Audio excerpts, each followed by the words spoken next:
Murakaza neza kuri iyi no muri kumwe na Tuyishime Dore Prince kandi umunyeshuri wimenyeza ubuganga muri University y'u Rwanda.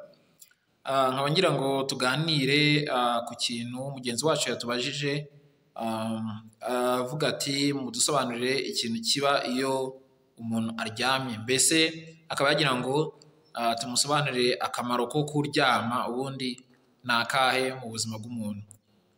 Rero ubundi kuryama cyangwa sleep ni ikintu cy'ingenzi cyane mu buzima bw'umuntu.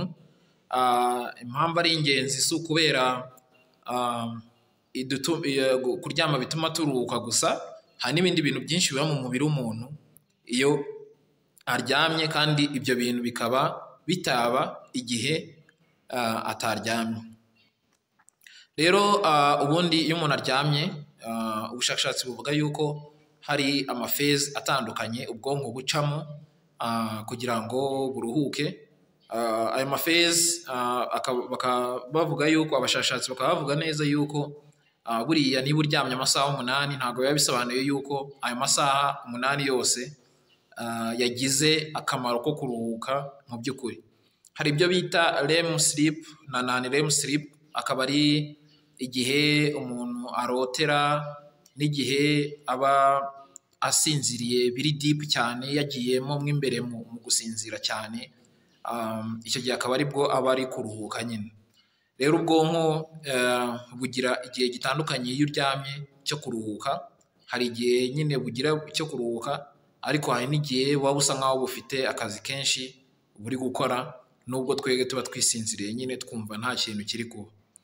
Gusa umubiri w'umuntu iyo aryamye, umubiri we ubona igihe cyo kwirepara cyangwa kwisubiza muri gahunda neza. Ibintu bimwe byari byapfuye, amaprocess amwe n'amwe yari yapfuye yangiritse akongera agakorwa neza.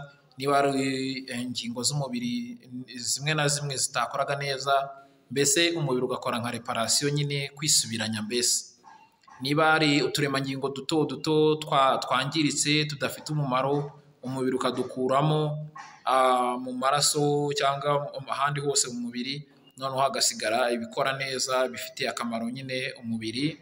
Niba hari uturemangingo dukeneye gukorwa bundi bushyashya kugira ngo dukomeze dukore akamaro katwo mu mubiri, tukongera tugakorwa nyine. Ibyo bintu byose biba iyo umuntu aryamye. Ngira ngo hari na notion yuko iyo umuntu aryamye aribwo akura nyine. Nk'abana turabizi neza yuko utwana duto dukunda kuryama cyane. Ni kuriya nyine tuba turi gukura nyine, umubiri watwo uba uri kugerageza gukura muri size no muri development y'umubiri nyine, n'ubwonko byose biba biri gukura. So iyo umuntu aryamye nyine aba ari no gukura, birumvikana. Mbese umubiri ufata imbaraga zose wari uri guta mu bindi bintu byose byo ku isi dusanzwe dukora iyo ari ku manywa tutaryamye. Noneho izo mbaraga zose zikajya mu gukoreshwa mu kubaka, mu kwiyubaka no kwirepara, no kuba hari ibintu bimwe na bimwe wakemura, ariko noneho hakiyongeramo no kuruhuka. Ibyo rero bigatuma mu ubwonko bwo buba bufite phase cyangwa stage cyangwa igihe cyo kuruhuka, n'igihe buba bufite ibindi bintu buri gukora mu mubiri iyo turyamye. Birumvikana yuko iyo umuntu aryamye rero hari ibintu byinshi biba mu mubiri w'umuntu, ariko noneho akamaro ko kuryama kakaba karenze ibyo byonyine. Hakaba harimo n'uko bituma nyine ubwonko buruhuka, then tukabasha no gutekereza neza, tukabasha no gukora akazi kacu neza, kubera ko buriya umubiri w'umuntu waremewe nyine gukora, kugira ibintu ukora bisanzwe, ariko ukagira n'igihe cyo kuruhuka, kubera ko niko umeze nyine, ni balance mu buzima. So mbese kugira ngo tubanze twumve neza umumaro wo gusinzira, atari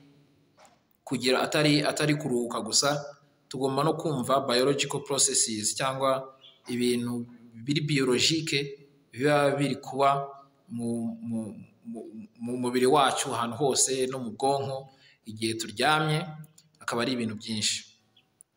Birumvikana rero yuko sleep is very important, kandi tukaba dushishikariza abantu kuryama igihe gihagije, kandi barangiza bakanaryama badatinze cyane, kubera ko buriya mu gusinzira no kuryama bino bisanzwe mu buzima busanzwe habaho icyo bita circadian rhythm, akaba ari mbese nka cercle ubuzima bw'umuntu buba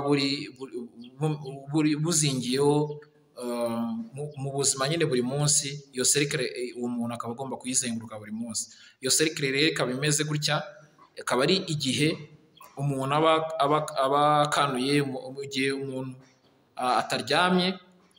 For example, nko ku manywa akaba hari imisemburo myinshi itandukanye mu mubiri we iba yarekutse kugira ngo abashe kugira izo mbaraga zo gukora uwo munsi, akora ibintu bitandukanye.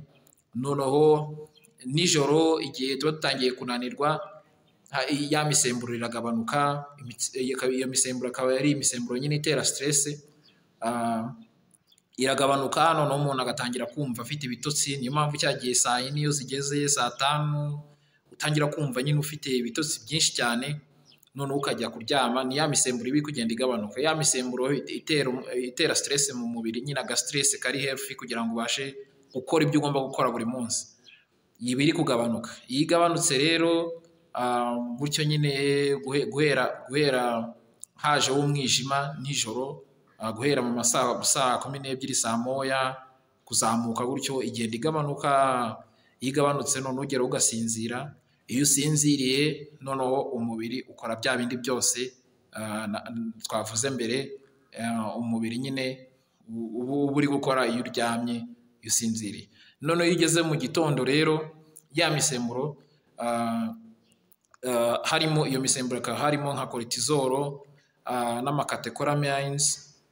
Iyo ni imisemburo imwe n'imwe nyine itera stress mu mubiri w'umuntu kugira ngo abashe gukora ibyo agomba gukora buri munsi. Iyo misemburo igeraho mu gitondo cya kare mu masaa 11 gutyo, akazuba gatangiye kuza saa 12 ihita izamuka, itangira kuzamuka ikageza mu masaa 2 za mu gitondo, yongeye kuzamuka nyine ku buryo umuntu aza kubyukana imbaraga, nyine aza kubona imbaraga zo kumubyutsa. Urumva rero umubiri ufite cercle ugenderaho buri munsi. Iyo cercle akaba yitwa circadian rhythm, kandi mu by'ukuri ntabwo ari byiza kuyidisturbinga cyangwa kuyangiza. Niba waramenyereye kuryama nyine saa 4 z'ijoro, ubwo nyine ni byiza kuryama saa 4 z'ijoro. Niba waramenyereye kubyuka saa 11 za mu gitondo, ubwo ni byiza kubyuka icyo gihe. Niba waramenyereye kubyuka saa 1 za mu gitondo, ni ibyo nyine, ariko uba ugomba gufata gahunda imwe ukayigumaho kugira ngo iyo circadian rhythm yawe itangirika, kubera ko iyo yangiritse urumva ihita ikora kuri ya misemburo, ya hormone twavuze, noneho bigatuma umuntu adatekereza neza mu buzima busanzwe, akagira amadepression kubera kutaryama neza. Umuntu ugasanga nyine nta gihe cyo kuryama agira, ashobora kuryama saa 9 z'ijoro no munsi, ejo ntaryame, ejo akazaryama saa 11 za nimugoroba, akabyuka mu gitondo. Nyine ukabona ahora afite akavuyo mu munsi we, bikaba atari ibintu nyine biri stable, nyine bikaba atari ibintu bihoraho. Ibyo rero bikaba bishobora nyine no kwangiza imitekerereze y'umuntu, bigatuma nyine adatekereza neza, akagira n'ibibazo byo mu mutwe bindi bitandukanye. Urumva rero kuryama biregulatinga nyine na mood y'umuntu, kubera ko iyo misemburo n'ubundi tuba dufite mu mubiri wacu niyo iregulatinga cyangwa niyo igena amamudu yacu tugira buri munsi, sibyo? Urumva uko twiyumva, feelings, ibyo byose ni imisemburo yo mu mubiri w'umuntu, kandi byose biri connected cyangwa bihuye neza. No kuryama no kuruhuka n'imikorere y'umubiri igomba guhoraho, ikaba iri stable, atari ibintu bihora bihinduka buri munsi. urumva rero kuryama ni ikintu cy'ingenzi, ariko noneho kuryama mu gihe kiri stable wagennye, ukabikora buri munsi nyine, atari ibintu bihora bihinduka, nicyo dushishikariza abantu nyine, nicyo cyiza kurushaho. noneho murakoze rero, akaba ari icyo twavuga ku bintu byo kuryama, kuri the importance of sleep. Niba hari ikibazo waba ufite, you can comment, ubundi mukomeze musubscribing kugira ngo tubane muri kumwe na Tuyishime Audrey Prince. See you next time.